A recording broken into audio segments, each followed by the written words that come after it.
দাউদ এবং সুলাইমান আলাইহিস সালাম এই যে পশু পাখির ভাষা বোঝেন, সুলাইমান আলাইহিস সালাম পিঁপড়ার ভাষাও বোঝেন। আপনাদের সায়েন্স কি পিঁপড়ার ভাষা বুঝে? হ্যাঁ, আমরা তো এখন সায়েন্সকে সবকিছুর মানদণ্ড মনে করি, তাই না? সায়েন্স যদি বলে হ্যাঁ তাহলে হ্যাঁ, না বললে না। মানে এমন একটা ভাব, দেখেন সায়েন্সকে আমরা ইলাহ বানাইছি, ইলাহ, উপাস্য। সায়েন্স যদি বলে যে পৃথিবী থেকে অমুক অমুক কোটি কোটি আলোকবর্ষ দূরে একটা গ্রহের সন্ধান পাওয়া গেছে, নাম দিল ধরেন যে আলফা এক্স ওয়াই জেড কিছু একটা, ওখানে হুরপরি আছে, হ্যাঁ ওখানে দুধের সাগর আছে, মধুর সাগর আছে, তো মানুষ তখন বিশ্বাস করা শুরু করবে হ্যাঁ হ্যাঁ তাই তো থাকতেই পারে। নাসা বলেছে না হয়ে পারে, নাসা মন্তব্য করেছে না হয়ে পারে। ওরকম যদি বলে অনেক দূরে একটা আগুনের একটা বিশাল ইয়া পাওয়া গেছে, গ্রহ পাওয়া গেছে, ওখানে আযাব দেওয়া হয়, শাস্তি দেওয়া হয়, ওখানে অন্য মাখলুক আছে, ওদের ভাষায় এলিয়েন আর কি, মানুষ বিশ্বাস করে। এটা আল্লাহ পাক কোরআনে বলছেন যে সুলাইমান আলাইহিস সালাম পিঁপড়ার ভাষাও বুঝতেন, ওই কথা বিশ্বাস করতে চাচ্ছে না। সুলাইমান আলাইহিস সালাম বাতাসে ফ্লাই করতে পারতেন, এটা বুঝতে পারতেছে না, বিশ্বাস করে না। তাহলে ওই প্রযুক্তি না থাকলে এয়ারক্রাফট কিভাবে আবিষ্কার করলেন? যে প্রযুক্তিগুলো পৃথিবীতে চলে গেছে ইতিমধ্যে, ওগুলো ভবিষ্যতেও আসতে পারে। যেমন একটা প্রযুক্তির কথা বলি, সুলাইমান আলাইহিস সালাম বসে আছেন, একজনকে বললেন না সাবার রানী বিলকিসের সিংহাসন কে নিয়ে আসতে পারবে? একজন বললো যে আপনি উঠে দাঁড়াইতে যতক্ষণ সময় লাগে এর মধ্যে নিয়ে আসবো। উনি বললেন যে হবে না, এটাতে হবে না, তুমি স্লো, তুমি 3G 4G না, এত স্লো স্পিডে আমার হবে না। এই কথা বলেন নাই, মজা করলাম আর কি। আমাদের ইউটিউবাররা আবার এই অংশ কাট করে আবার প্রচার করে দিতে পারে। দেখেন কিসের সাথে কি ব্যাখ্যা করলো, কোরআনকে 3Gর সাথে তুলনা করলেন আবু তোহাদ না, ব্যাস কাম সারা দেশে ওইটাই ইস্যু। তখন মহা মুসিবত, মানে বাঙালি জাতির মধ্যে দিন প্রচার করা। আমাদের সালাফদের ভাগ্য ভালো যে তারা আগেই, মানে এই প্রযুক্তি আসার আগেই দুনিয়া থেকে তারা চলে গেছে। মুশকিল না, যত ইস্যু এগুলোর কারণেই সৃষ্টি হয়। তো যাই হোক, প্রসঙ্গে আসি, কোথায় ছিলাম ভাই, যে কথা হারায় ফেললাম। হ্যাঁ, আরেকজন বললেন যে না, আপনি চোখের পলক ফেলতে যতক্ষণ লাগে এর মধ্যে দেখবেন সিংহাসন সামনে। সুবহানাল্লাহ, কি প্রযুক্তি বলেন! এই প্রযুক্তির সামনে কি বিশ্ববাসী যেতে পেরেছে? দেখেন সুলাইমান আলাইহিস সালামের বাতাসে ফ্লাই করাটা কিন্তু এখন পৃথিবীতে খুব কমন হয়ে গেছে। আমরা সবাই ফ্লাই করতেছি বাতাসে, তাই না?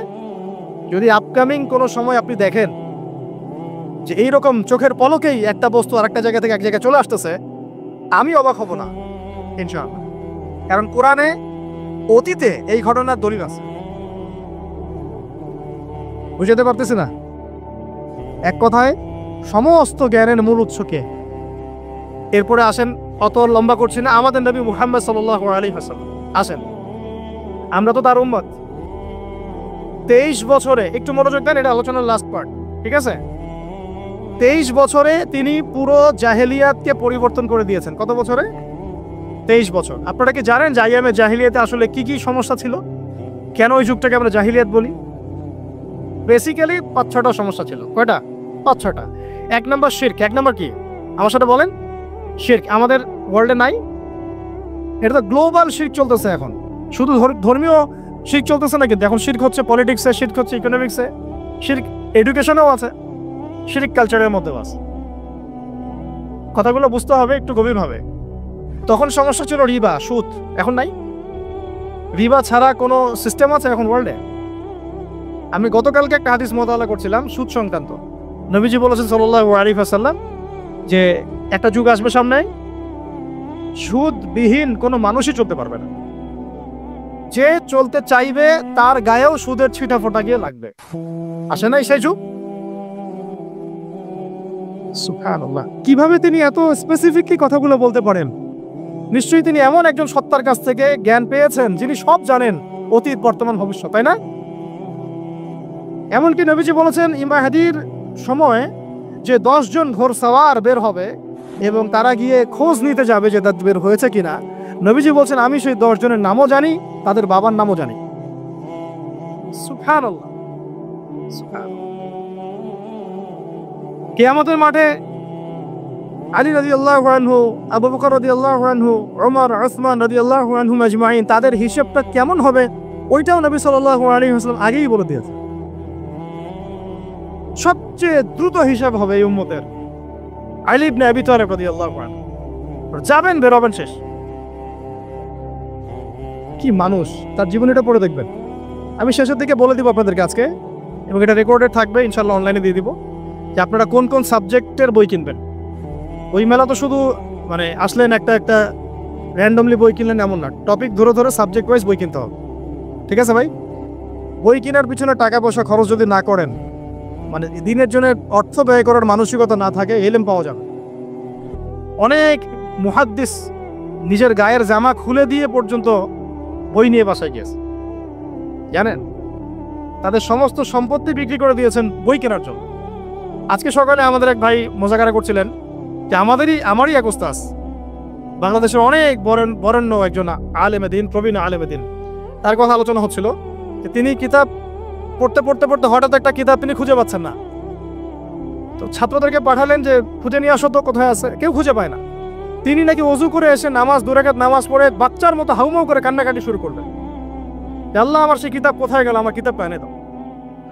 তলাবুল ইলম কাকে বলে দেখেন, ইলমের তালেব, ইলমের ছাত্র কাকে বলে? এই যে ইলমের ছাত্র, আমরা কি ছাত্র হইতে পারছি? একটা বইয়ের দাম যদি দেখি 100 টাকা, বাস আমাদের গায়ে লাগে। 100 টাকা দিয়ে তো আপনার গার্লফ্রেন্ডকে নিয়ে বসতে গায়ে লাগে না, বসলে তো 500 টাকা চলে যায়। জিনা থেকে বাঁচতে না পারলে কলবে আল্লাহ নূর আসবে না। আল্লাহ পাক আমাদের কথাগুলো বোঝার তৌফিক দান করেন, আমিন। জিনা, আবার বলছি, জিনা থেকে বাঁচতে হবে, অন্যথায় কলবে নূর আসবে না। আল্লাহ পাক আমাদেরকে বোঝার তৌফিক দান করেন, আমিন। কোথায় ছিলাম ভাই? বলেন। 1 নাম্বার কি ছিল? শিরক। 2 নাম্বার রিবা, সুদ। ওইটা বলতে গিয়ে হাদিস থেকে কথা বলেছিলাম। এই সুদটা কি এখন বেশি না কম? এখন সুদ মানুষ খাচ্ছে, যুক্তিও দিচ্ছে যে এই যুগে এখন সুদ না খাইলে কি চলে? একদিন একটা মসজিদে বয়ান করছিলাম, তো মসজিদে বয়ানের মাঝখানে একজন দাঁড়ায় গেল, দাঁড়া আমাকে বলছে যে ওস্তাদ হুজুর, বুঝলাম আপনার সব কথা ঠিক আছে, এখন আমার 1 লাখ টাকা ধার লাগবে, আমি কোত্থেকে দিব? বলেন, আসলে উত্তর দিবেন কি? হ্যাঁ, সুদের ক্ষতিকর বিষয়গুলো যেমন বলতে হবে, সুদবিহীন ব্যাংকিং সিস্টেম এবং অর্থনৈতিক ব্যবস্থাও তো চালু করতে হবে। সেটা কি? সেটা হচ্ছে যাকাত। সেটা কি? যাকাত, সাদাকা এবং খরচে হাসানা। এগুলো তো চালু করছি না আমরা শুধু কথা বলছি তাতেই যে সুদ হারাম। আমিও তো অনেক জায়গায় বলছি, কারণ বলতে হচ্ছে, নাহলে আপনার জানাতে তো হবে। সুদের পাপের সবচেয়ে নিম্ন শাখা হচ্ছে মায়ের সাথে জিনা করা, সর্বোচ্চ শাখা হচ্ছে আল্লাহ এবং তার রাসূলের সাথে যুদ্ধ করা।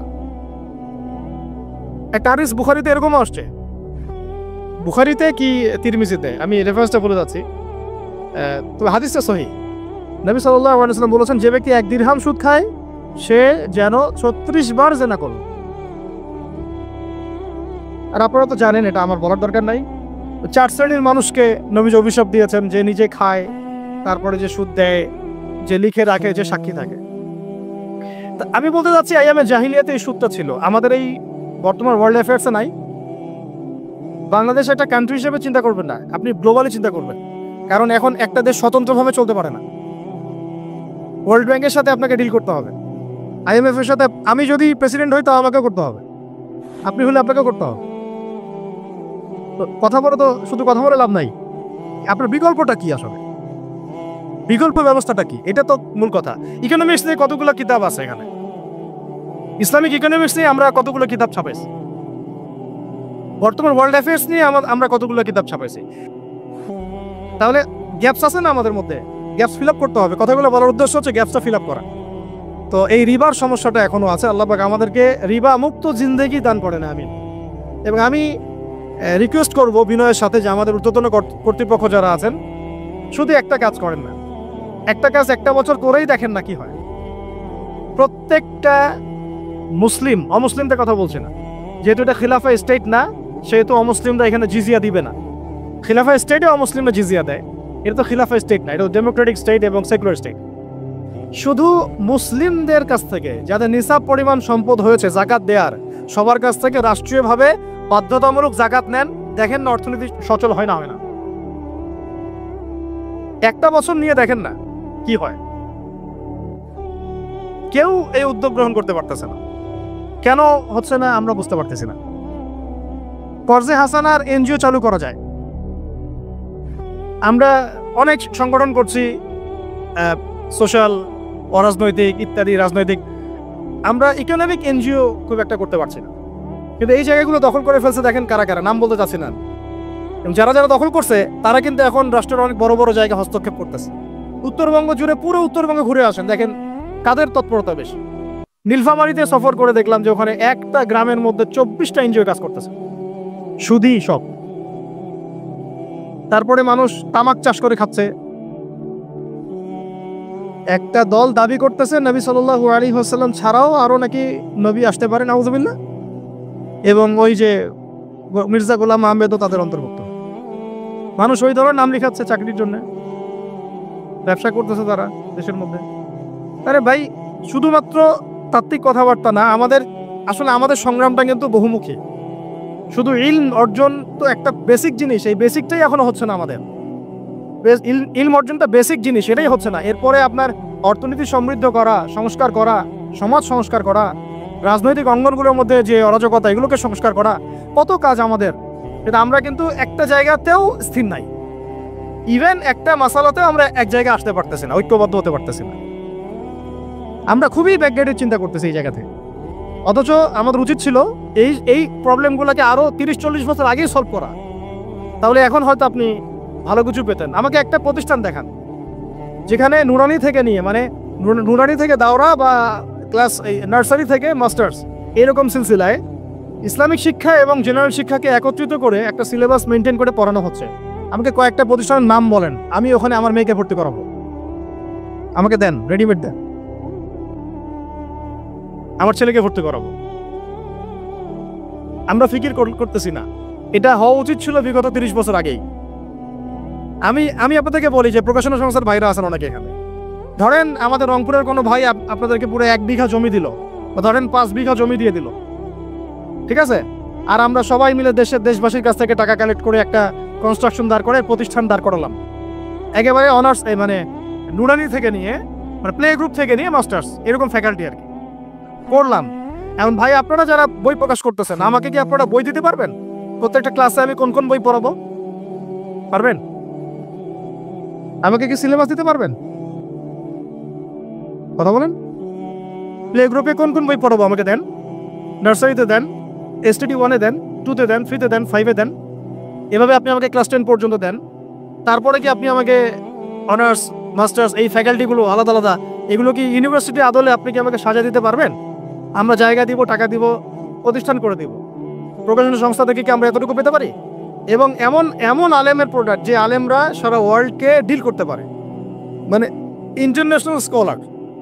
এখান থেকে যাবে ইউকেতে গিয়ে দাওয়াতি কাজ করে আসবে, অস্ট্রেলিয়া গিয়ে দাওয়াতি কাজ করে আসবে, মালয়েশিয়া গিয়ে দাওয়াতি কাজ করে আসবে। আন্তর্জাতিক মানের আলেম আমরা কি জেনারেল শিক্ষিত ব্যাকগ্রাউন্ড থেকে তৈরি করতে পারবো? পারছি কি? আর আপনারা আমাকে বলেন তো ভাই, যে কত পার্সেন্ট মানুষ জেনারেল শিক্ষিত আর কত পার্সেন্ট মানুষ মাদ্রাসায় শিক্ষিত? কাদের পরিসংখ্যানটা বেশি? তারা কি, তাদের কোনো অবদান রাখার কোনো সুযোগ নাই? এখন যদি এই ক্লাসিক্যাল পড়াশোনা না হয়, ইলমের এই গভীরতায় না যায়, এবং বড় বড় ওলামায়ে কেরামদের সোহবতে তারা না আসে, তাহলে কিভাবে তারা বিশুদ্ধ ইসলাম শিখবে আর প্রচার করবে আর প্রতিষ্ঠা করবে? তো প্রশ্ন কিছু করে গেলাম। আজকে প্রশ্নগুলো রেখে যাচ্ছে এই কারণে যে এগুলো নিয়ে আপনারা ভাববেন, যে আপনারা আমাকে একটা ইসলামিক ইউনিভার্সিটি করার মতো বইপত্র আমাকে বানায় দেন না। দায়িত্ব নেন কেউ, আপনারা সবাই মিলে দায়িত্ব নেন। আমি এখানে একটা স্কুল আছে আমাদের ছোট্ট, তহাজিন নুরাইন ইসলামিক স্কুল। এই স্কুল আমরা করেছি প্লে, নার্সারি, কেজি 1, 2, 3, 4, 5, এতটুকু। ট্রাইলিঙ্গুয়াল, মানে Bangla medium, English version, medium না, ইংলিশ ভার্সন আর অ্যারাবিক। এই সিলেবাসটুকু করতে, এই 8টা ক্লাসের সিলেবাস করতে আমাকে 7 দিন 8 দিন একেবারে বাংলা বাজার ঘাটাঘাটি করে, ওই আমরা আগে তো ইংলিশ মিডিয়ামে পড়াশোনা করতাম, ওই অক্সফোর্ডের বই ঘাটাঘাটি করো, ব্রিটিশ কাউন্সিলের বই ঘাটাঘাটি করো, তারপরে ওদের ম্যাথামেটিক্স, ওদের সায়েন্স, আবার এই মাদ্রাসার অ্যারাবিক, আবার এই সরকারি কারিকুলামের বই, এগুলো ঘাটতে ঘাটতে ঘাটতে একটা সিলেবাস আমরা দাঁড় করাতে পারছি। মাত্র 5টা ক্লাস পড়তে পারবে। এরপরে এটা করতে গিয়ে যে দেখলাম যে আসলে এগুলোর যে এত ঘাটতি আছে বাজারে, রেডিমেড কোনো প্রোডাক্ট এগুলো নাই। ঘুরে ফিরে কি সেই আমরা একই জিনিসই চর্চা করতে থাকবো, নাকি আমরা একটু বহির্বিশ্বে যেভাবে দিন প্রচার হচ্ছে এই মান দিতে পারি? এটা আমাদের উচিত না করার কাজটা?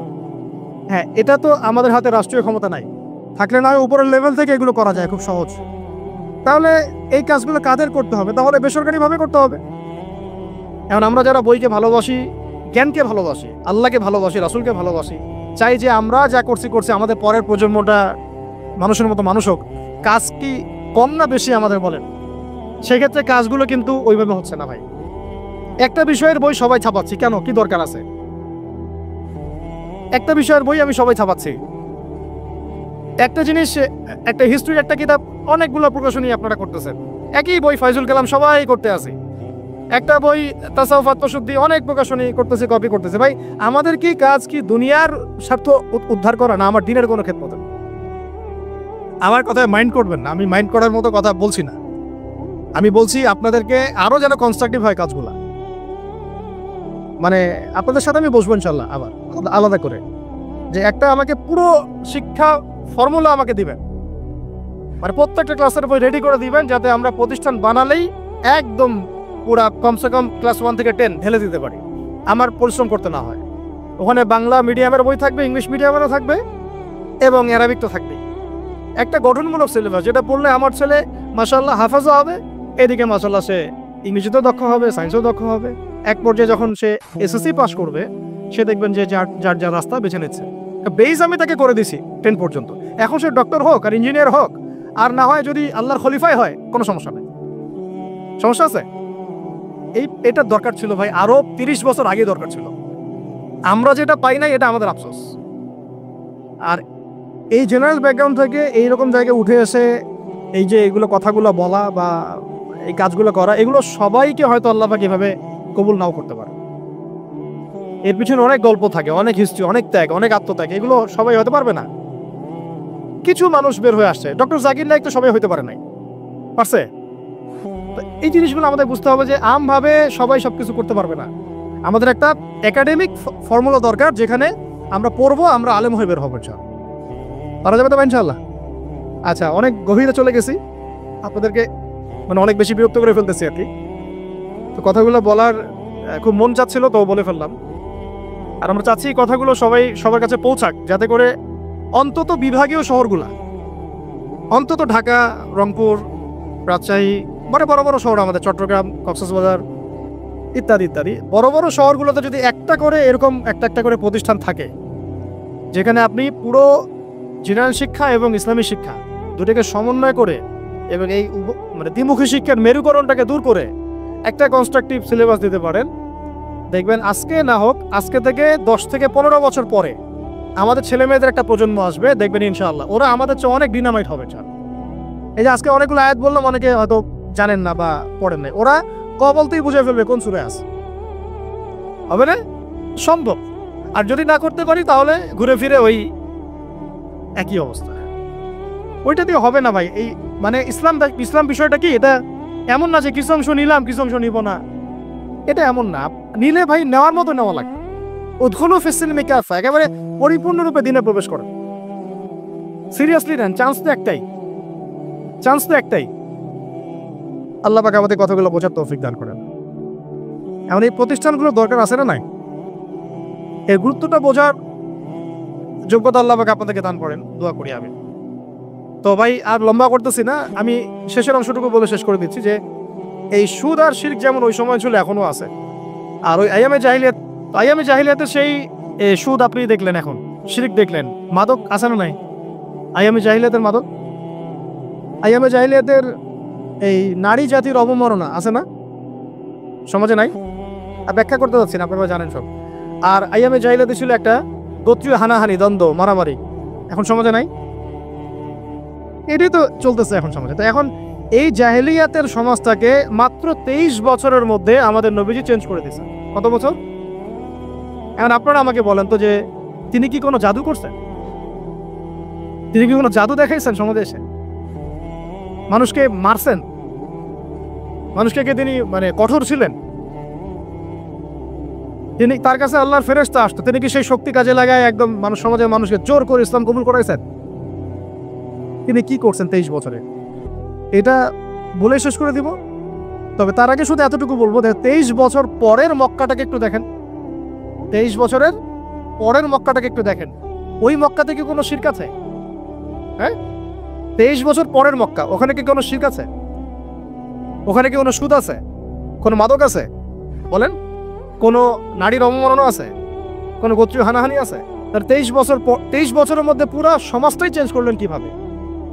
জাদু তো করেন নাই, মানুষকে তো অত্যাচার করেন নাই, কটু কথা বলেন নাই, এমনকি তিনি কারো গায়ে হাতও তোলেন নাই, তাই না? একটা কাজই তিনি করেছেন, সেটা হলো এই যে কোরআন এবং সুন্নাহর যে জ্ঞান, এই ওহির জ্ঞানটাকে তিনি সবার মাঝখানে ছড়াই দিয়েছেন। এই তো কাজ। তারপরে সেই জ্ঞান যখন মানুষ শিখেছে, তার উপরে আমল করেছে, এবং সেই জ্ঞান এর উৎস আল্লাহ রাব্বুল আলামিন, তার কাছে আত্মসমর্পণ করেছে, নবীর কাছ থেকে আত্মশুদ্ধি অর্জন করেছে, এবং হালাল খেয়েছে, পরিবার গঠন করেছে, প্রজন্মকে তৈরি করেছে, সৎ কাজে আদেশ করেছেন, অসৎ কাজে নিষেধ করেছেন, প্রয়োজনে কখনো হিজরত করেছেন, কখনো মার খেয়েছেন, কখনো সবর করেছেন, কখনো বা জিহাদও করেছেন। এভাবে আস্তে আস্তে পুরো আরবের মধ্যে দিনটা প্রতিষ্ঠা হয়ে গেল।